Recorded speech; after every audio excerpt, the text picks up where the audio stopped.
Welcome to the Near Memo, a weekly conversation about search, social, and commerce. What happened, why it matters, and the implications for local. So moving on to the Fishkin study, which he published earlier this week, depending on when you listen to this, it's a few days ago. The study was more than 300 million Google queries using, and with the aid of this company he often works with, Datos, which is a SEMrush company. There's just a ton of stuff in there, and you should look at it. We'll link to it from the show notes. But kind of at the highest level, there's some interesting findings. One of which was that he found that there's 15% of all queries, and this study occurred over a 21-month time frame. And the search occurrences were over 21 months, so almost 2 years of search data. He found that 15%, which is a pretty substantial percent of this corpus of queries, was made up of just 150 terms. So there was a really fat head, so to speak, here, and a lot of concentration. Most of those terms were navigational or branded, right? So people going direct to YouTube or Google Maps or whatever it happens to be, or New York Times or what have you. He found that the breakdown of queries was, people in the past have talked about informational queries being 70+%, 80%, 90% of all Google search queries. Rand's data was somewhat different than that. He said 53% of these queries were informational, meaning sort of category searches or people at the top of the funnel. 32%, the next one, are navigational, which would have a lot of brand queries in them. 14.5% were commercial, which indicates some buying intent, but not at the very bottom of the funnel. And less than 1% were actually transactional. And the caveat is that he didn't do a lot of, not included in this. There's no local data in this, and no specialized domains. So Google Images, Google Maps do not appear in here. He talked about the the concentration of search volume by topics, the top 10 search topics: arts and entertainment, computers, e-commerce, and so on. And he said that a big chunk of query volume, 37%, almost 40%, has low commercial value. So people just looking for general information or things that are not going to result in a transaction at all. I'm coming to the end of my little summary here. 44%. I'm being patient. Okay, thank you. 44%. There was a ton in that study. I'm just giving you the highlights. 44% of total query volume were generic keywords, so categories or non-branded keywords, and the rest. I'm sorry, no, that's wrong. I flipped it. Branded search terms were 44%, and generic or category-based keywords were 56%. So a lot of branded terms going on. That's a big chunk of search. So people navigating directly to things. And then zero click was, he had pointed out, as he often does, that there's a tremendous volume of zero click search where Google is answering the question, especially now with AI overviews, without generating, there's no click yield at the end of that. We have found that is not true for every vertical, and that it varies by vertical. So that's a different conversation. But as a general matter, zero click is prevalent. But in our research, in particular verticals, it varies by vertical. The big takeaway from all of this is that he's arguing it just doesn't make sense to fight the battle of SEO. What you want to do is you want to build a brand on other channels off of Google and get people to search directly for this is oversimplifying, but you want to get people to directly search for your business through awareness from some other channel or source.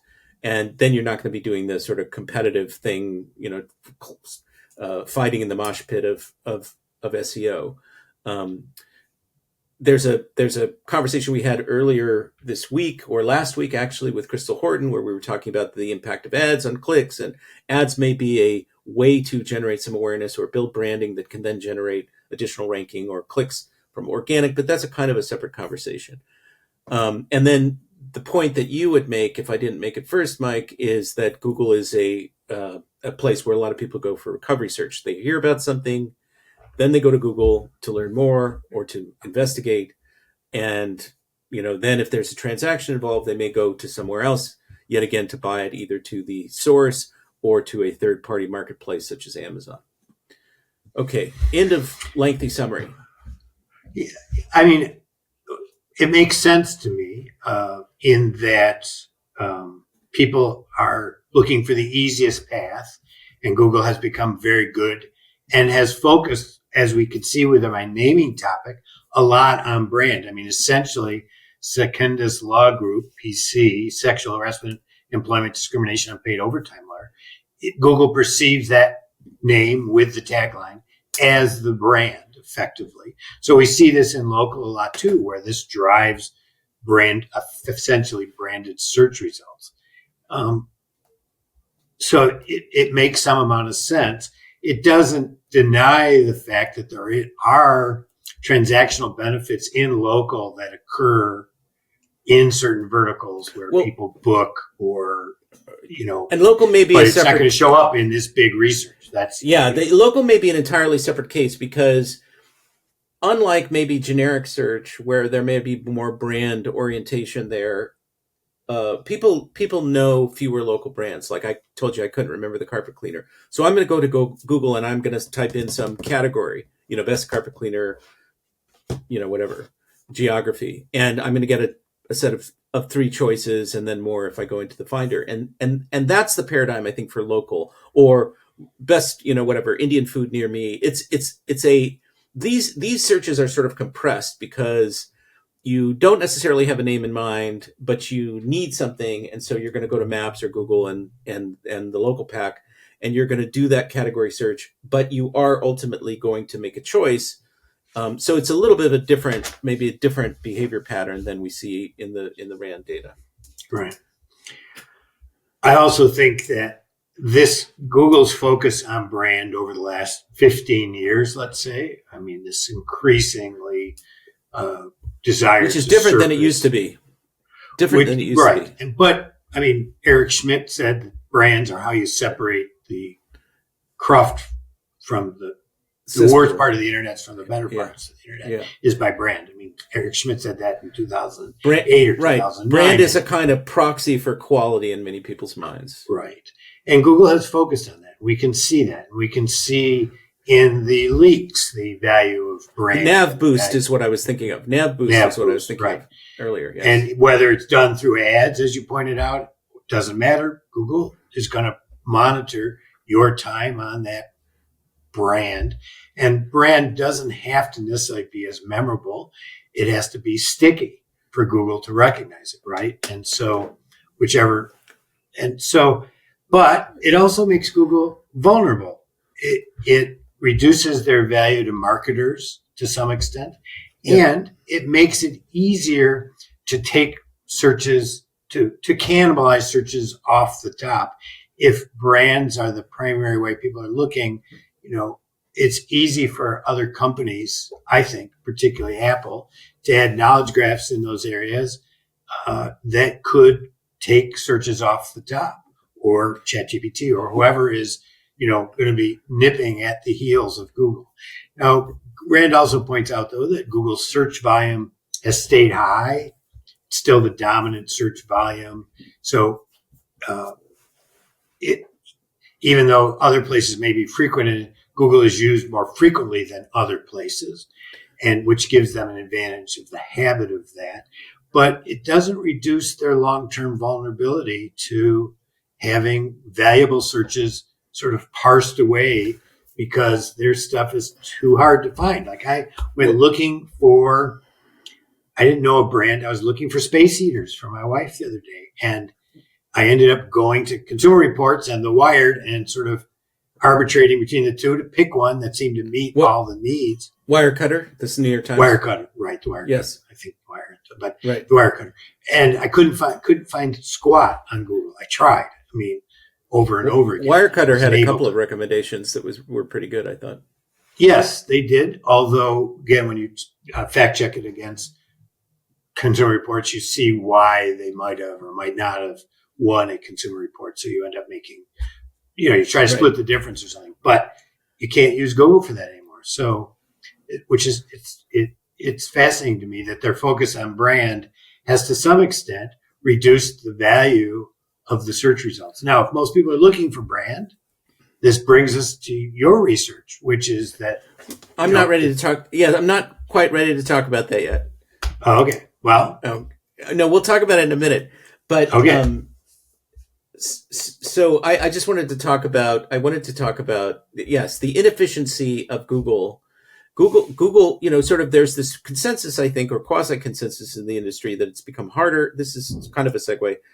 Harder to find stuff on Google. It's less efficient. It's more. There's more frustration involved, more clicking, and more distractions, and lots of spam and less reliable information. I signed up for Perplexity Pro just to test the shopping experience, and it's pretty interesting. I mean, there have been some criticisms of it, like especially the buying experience, which I didn't do, but Perplexity, which is kind of the first Perplexity shopping, which is kind of the first example of agents in action, even though you don't necessarily recognize that. You do the search for space heater or whatever it is, and then they go and compare things in the background, and they'll give you a comparison. So they look at a lot of stuff, they'll give you a comparison, and then they start showing you individual products and reviews that you can buy. And presumably they're showing you only the sort of the best products that meet the criteria that they're using to evaluate them, which is drawn from third parties, reviews and specs and other stuff. And it was a pretty. I did this with a portable battery. I went to buy a portable power station, and it really accelerated the purchase decision. I was really struck by it. It was I have 3 brands. I put them into Perplexity. It gave me a comparison. It showed me where to buy them, and it was a very accelerated process, very collapsed. And this is also something that Google is vulnerable to is the way that it's kind of set up commerce, with all the products and the filters and everything. It reproduces sort of some of the friction. And I mean, David loves the Google shopping experience, but I think it reproduces some of the friction and challenges of just using Google search in particular. It's overwhelming. Yeah, it's overwhelming to me. Too much information. Right. Too much I information. buy infrequently, and I do not want to deal with that. I just walk in, ask the salesperson to show me where it is on the shelf, and to pick one for me. That's my preferred way of doing it. Right. So I did when the old-fashioned way. The old-fashioned way. Well, what I'm doing increasingly is I'll use the wire cutter, and then I'll buy it on Amazon. I don't go to Amazon to read reviews because I don't trust them anymore, but I will buy stuff on Amazon, and I'll use the wire cutter, or I'll use Consumer Reports, or I'll use some editorial source that I trust. There's all this kind of these editorial roundups, which are BS, which we learned about, where people are just looking for affiliate revenue. But I'll use some editorial source, which I may find on Google, and I go directly to the buying, outlet, which is Amazon, in an effort to just avoid this messy middle where I'm trying to do all these comparisons and figure out what's what and looking at all this sort of semi-trustworthy or untrustworthy information. Thanks for joining David, Mike, and Greg. To stay on top of the latest developments in local, subscribe to our newsletter at nearmedia.co. We'll see you next week.